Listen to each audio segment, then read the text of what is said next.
ఓం శాంతి 7/3/2026 సాకార ఈశ్వరీయ మధుర మహావాక్యాలు. మధురమైన పిల్లలారా, మీరిప్పుడు సేవలో తండ్రికి సహాయకారులుగా అయ్యారు. అందువలన మీ స్మరణ జరుగుతుంది ఇప్పుడు, కానీ పూజ జరగదు. మిమ్మల్ని మెచ్చుకుంటారు. స్మరించడము అంటే మనల్ని పొగడడం, మెచ్చుకోవడం. కానీ శరీరం అపవిత్రంగా ఉన్నటువంటి కారణంగా పూజలు జరగవు. ఎందుకంటే మీ శరీరము అపవిత్రంగా ఉంది. ప్రశ్న: పిల్లలైన మీ బుద్ధిలో నిరంతరము ఏ నశ ఉండాలి? జవాబు: మేము శివబాబా పిల్లలము. వారి ద్వారా రాజయోగం నేర్చుకుని స్వర్గరాజ్య పదవిని వారసత్వంగా తీసుకుంటాం. ఈ నశ మీకు నిరంతరం ఉండాలి. విశ్వానికి యజమానులుగా అవ్వాలి అంటే చాలా జాగ్రత్తగా చదవాలి.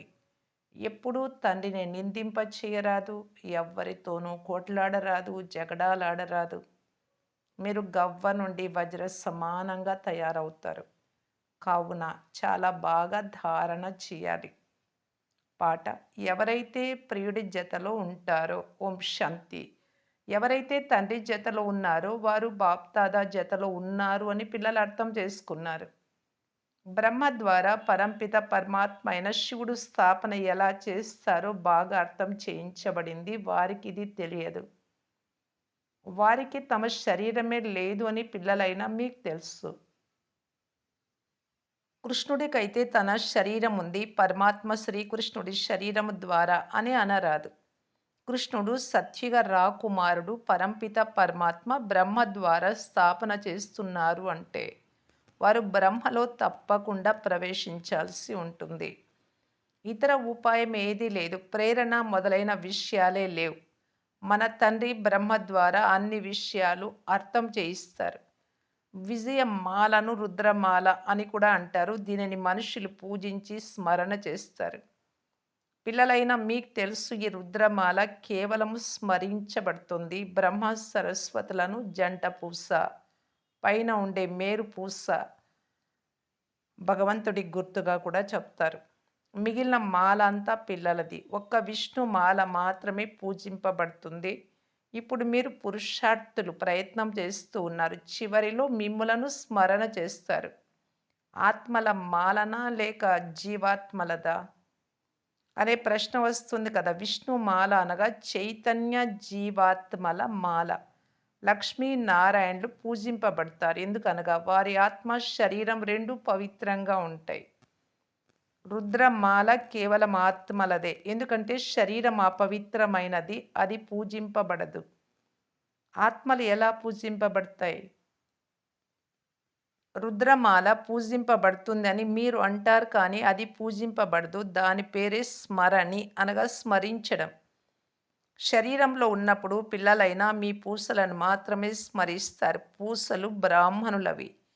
ఎవరిని స్మరణ చేస్తారో ఎవ్వరికీ తెలియదు. భారతదేశానికి సేవ చేసిన బ్రాహ్మణులనే అన్ని ధర్మాల వాళ్ళు స్మృతి చేస్తారు. అన్ని ధర్మాల వాళ్ళలోనూ ఈ ఆచారం ఉంది, మాలను తిప్పడం. జగదంబ, దేవీలు మొదలైన వారు చాలామంది ఉన్నారు. వారిని స్మృతి చేయవచ్చా?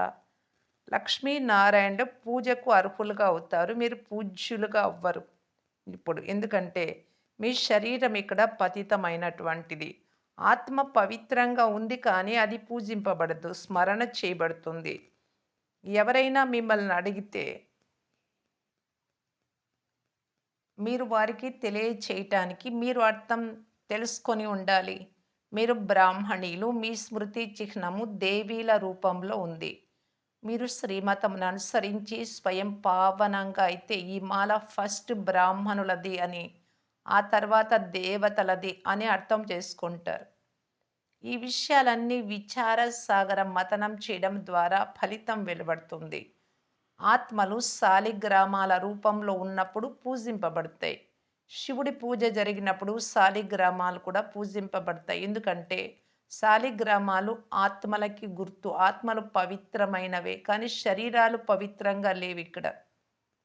మిమ్మలను మాత్రమే స్మరణ చేస్తారు. ఎందుకు? మీరు శరీరంతో పాటు సేవ చేస్తారు. మీకు పూజ జరిగేందుకు వీలు లేదు. శరీరం వదిలినప్పుడు మీరు కూడా శివుడితో పాటు పూజింపబడతారు. ఆలోచించాలి కదా! ఈ సమయంలో మీరు బ్రాహ్మణులు, శివబాబా కూడా బ్రహ్మలో వస్తారు. బ్రహ్మ కూడా సాకారంలో ఉన్నారు శరీరంతో. మీరు శ్రమ చేస్తున్నారు. ఈ మాల ఎలాగైతే సాకారమైనదో అలా బ్రహ్మ, సరస్వతి, జ్ఞాన గంగలైన మీరు కూడా సాకారులే, శరీరంలో ఉన్నవారే. మీరు భారతదేశాన్ని స్వర్గంగా తయారు చేశారు. ఈ రుద్ర యజ్ఞాన్ని రచించారు. పూజించే సమయంలో కేవలం శివుడు, శాలిగ్రామాలు మాత్రమే ఉంటారు. వారిలో బ్రహ్మ, సరస్వతి పేర్లు కానీ, మీ పేర్లు కానీ ఉండవు.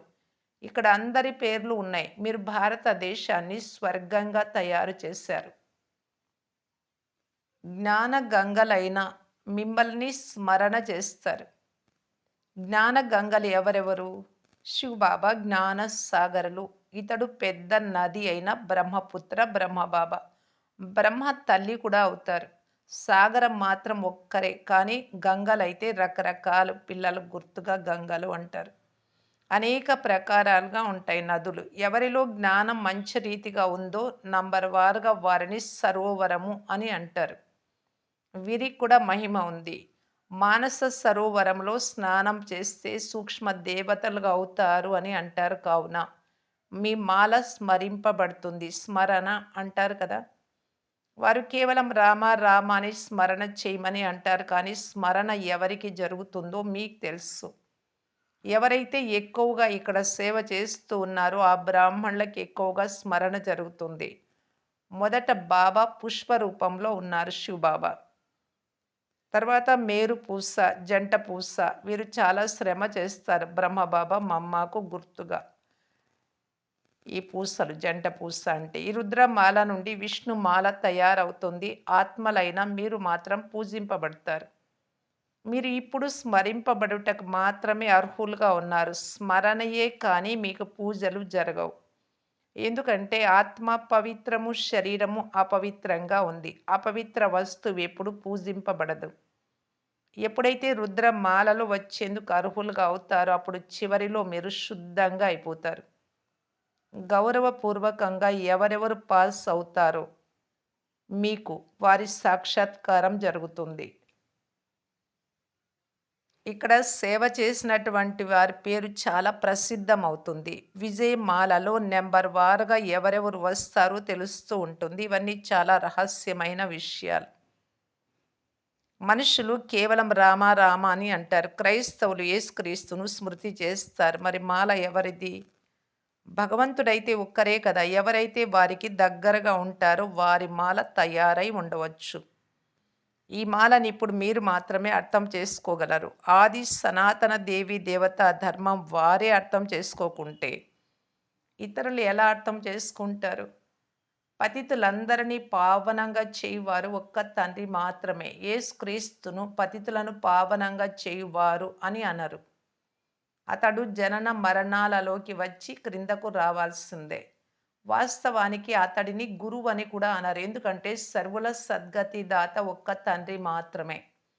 ఎప్పుడైతే అంతిమ సమయం వస్తుందో, వృక్షం శిథిలావస్థకు చేరుతుందో అప్పుడు తండ్రి వచ్చి అందరికీ సద్గతినిస్తారు. ఆత్మ ధర్మస్థాపన చేసేందుకు పైనుండి వస్తుంది. అతను కూడా జనన మరణాలలోకి వచ్చే తీరాలి. సద్గురు ఒక్కరే, వారు సర్వుల సద్గతి దాత.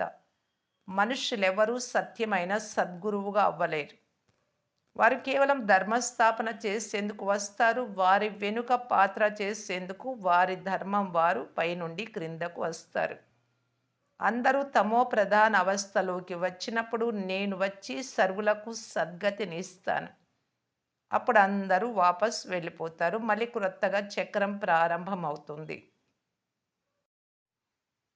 మీరు రాజయోగం నేర్చుకుంటూ ఉన్నారు. నేర్చుకున్న వారు మాత్రమే రాజ్య పదవి పొందుతారు.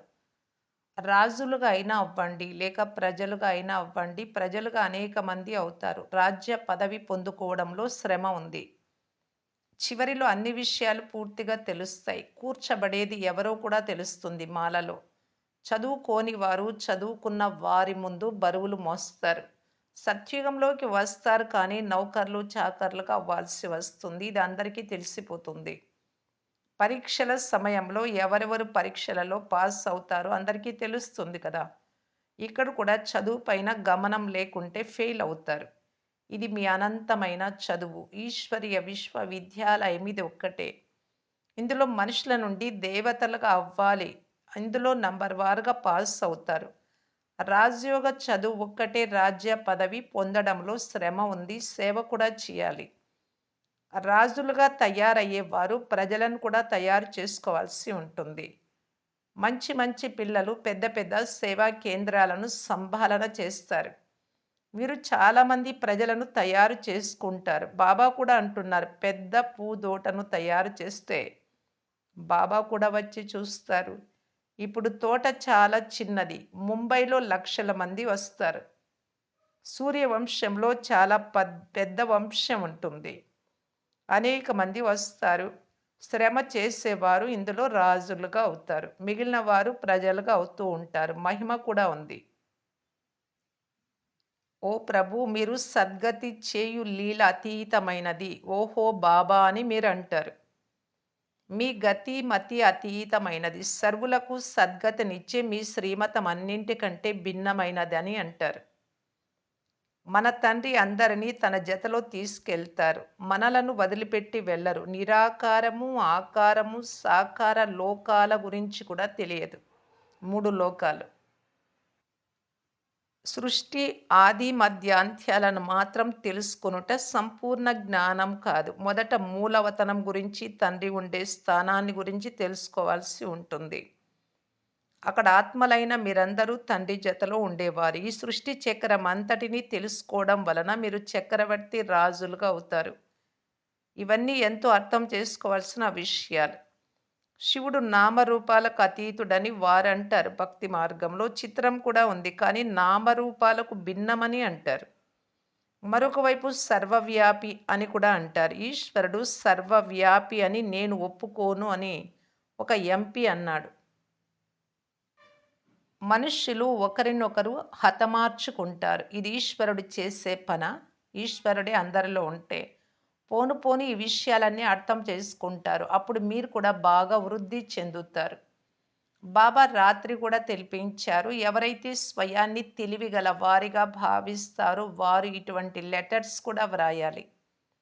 ఈ జ్ఞానం ఏమిటో వారికి పూర్తిగా తెలిపించాలి. మేము జ్ఞానం పూర్తిగా ఇవ్వగలము అని వ్రాయవచ్చు.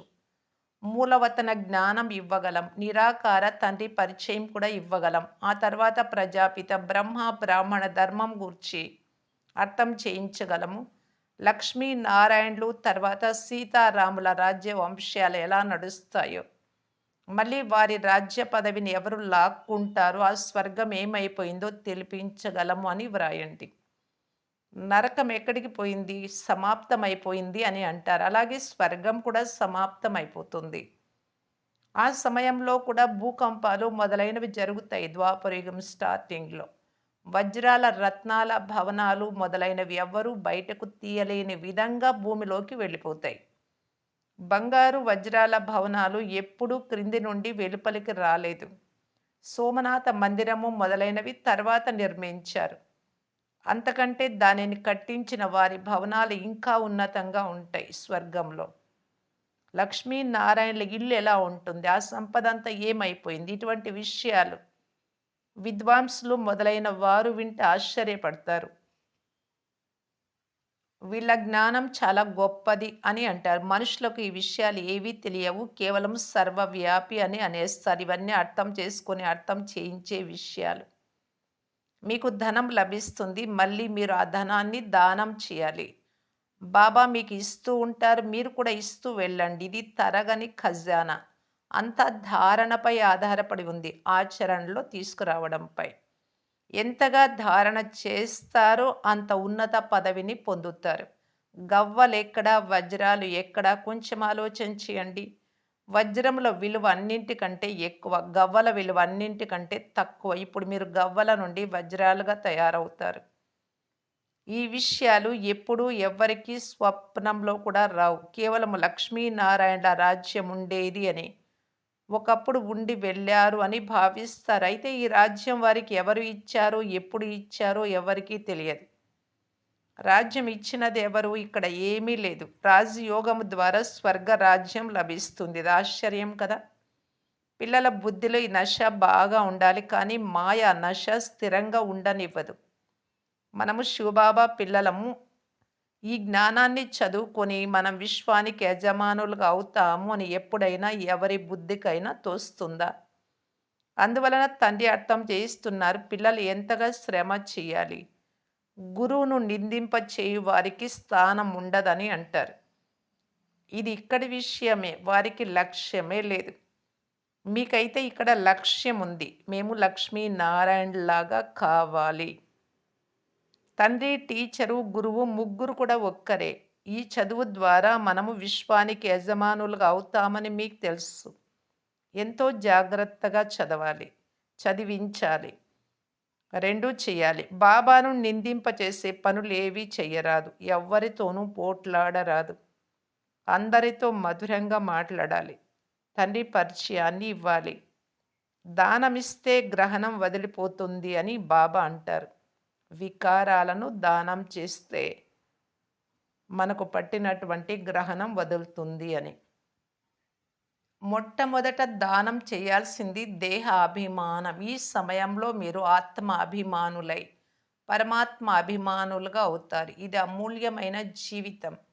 తండ్రి అంటున్నారు, కల్ప కల్పము మిమ్ములను చదివించేందుకు నేను ఇలా వస్తాను. మళ్ళీ మీరు మర్చిపోతారు. ఇది కూడా డ్రామాలు నిశ్చితమై ఉంది. మంచిది.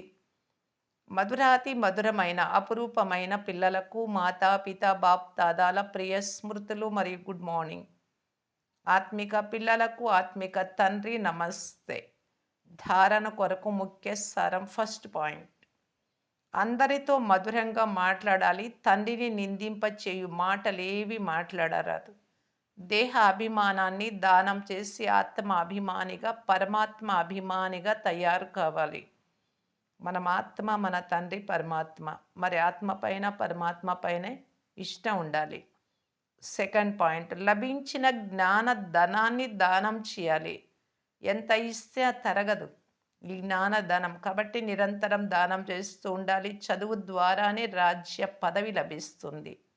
ఈ నశాలు స్థిరంగా ఉండాలి. గమనముంచి చదువుకోవాలి. ఈ చదువు ద్వారా నాకు రాజ్య పదవి లభిస్తుంది అంటే ఎంత కష్టమైనా కష్టం అనుకోము. చాలా ఇష్టంగా చదువుతాం. నిరంతరము చదువుకుంటాం. అయితే ఆ గమనం ఉండాలి. ఆ లక్ష్యం అనేది గుర్తు ఎప్పుడూ పెట్టుకోవాలి. దానికి ముందు నేను ఆత్మ, నాకు ఈ లక్ష్యం ఉంది. నేను ఈ లక్ష్యానికి చేరుకోవాలి అనే తపన ఉండాలి. అప్పుడే బాబా చెప్తూ ఉన్నారు, గమనముంచి చదువుకోవాలి అని. చదువుకుంటాం కూడా. వరదానము. సాక్షి స్థితి యొక్క సీటు ద్వారా దుఃఖము అనే మాటను సమాప్తం చేసే మాస్టర్ త్రికాలదర్శి భవ. ఈ డ్రామాలో ఏమి జరిగినా అందులో కళ్యాణం నిండి ఉంది. ఎందుకు, ఏమిటి అని ఈ ప్రశ్నలు తెలివిగల వారిలో ఉత్పన్నమవ్వవు. నష్టంలో కూడా కళ్యాణము ఇమిడి ఉంది. ఇక్కడ చెప్తూ ఉండేది ఎవరు? పరమాత్మ, మన తండ్రి. తండ్రి తోడు మరియు చేయి ఉంటే అకళ్యాణమే జరగదు. ఇటువంటి గౌరవం యొక్క సీటుపై ఉంటే ఎప్పుడూ దుఃఖము రాదు. సాక్షి స్థితి యొక్క సీటు దుఃఖము అనే మాటను సమాప్తం చేసేస్తుంది. అందువలన త్రికాలదర్శులు, మూడు కాలాలను కరెక్ట్గా తెలుసుకున్నటువంటి వారైతే విసుగు చెందరు, విసిగించరు, దుఃఖమివ్వరు, దుఃఖపడరు. ఈ ప్రతిజ్ఞ చేయాలి. ఎవ్వరిని విసిగించను, దుఃఖం ఎవ్వరికి ఇవ్వను, నేను దుఃఖం పొందను. ఏ విషయానికి కూడా, మనస్సులో కూడా ఈ ప్రతిజ్ఞ చేయాలి. స్లోగన్, మీ అన్ని కర్మేంద్రియాలను ఆజ్ఞానుసారం నడిపించుటే. మీరు ఆత్మ, రాజు, యజమాని అయ్యి మస్తకం మధ్యలో కూర్చున్న నా కర్మచారీలను, ప్రతి ఒక్క కర్మచారిని నేను సక్రమంగా శ్రీమతం ప్రకారం నడిపించాలి. నేను స్వరాజ్య అధికారి ఇక్కడ అయినట్టయితేనే అక్కడ విశ్వరాజ్య అధికారి కాగలను. నా పైన నేను ఫుల్ అటెన్షన్ పెట్టుకోవాలి అనే గమనంతో నడిపిస్తే వారే స్వరాజ్య అధికారిగా అవుతారు. అవ్యక్త సూచన, నిశ్చయము, నమ్మకము అనే పునాదిని గట్టి చేసుకొని సదా నిర్భయులుగా, నిశ్చింతులుగా ఉండటానికి బాప్దాదా తెలియజేస్తున్నారు. నిశ్చయ బుద్ధి అంటే అర్థం చింతలేని చక్రవర్తి. వారే తండ్రి సమానమైన వారు. వినాశీ ధనమును ఎంత సంపాదిస్తే అంత సమయానుసారమైతే చింతలొస్తూనే ఉంటాయి. చింతలలో ఉంటారు. డబ్బు ఉంటే చింత లేదు అనే మాట లేదు. కానీ ఎవరైతే మేము ఈశ్వరీయ ఖజానాకు మాలికులము, అధికారులము, పరమాత్ముడికి బాలకులము అనే నమ్మకం, నిశ్చయముందో వారు సదా స్వప్నంలో కూడా చింతలేని చక్రవర్తులుగా ఉంటారు. భాగ్యము ఉంది, సంపాదన ఉంది. మరి భాగ్య విధాత మన జతలో ఉన్నారు. ఎందుకంటే ఈశ్వరీయ ఖజానాలు ఈ జన్మలోనే కాదు అనేక జన్మలు నాకు తోడుగా ఉన్నాయి, ఉంటాయి అని వారికి విశ్వాసం ఉంది. అందువలన వారు నిశ్చయ బుద్ధి కలవారిగా ఏ విషయానికి చింత లేనటువంటి నిశ్చింతులుగా ఉంటారు. ఓం శాంతి.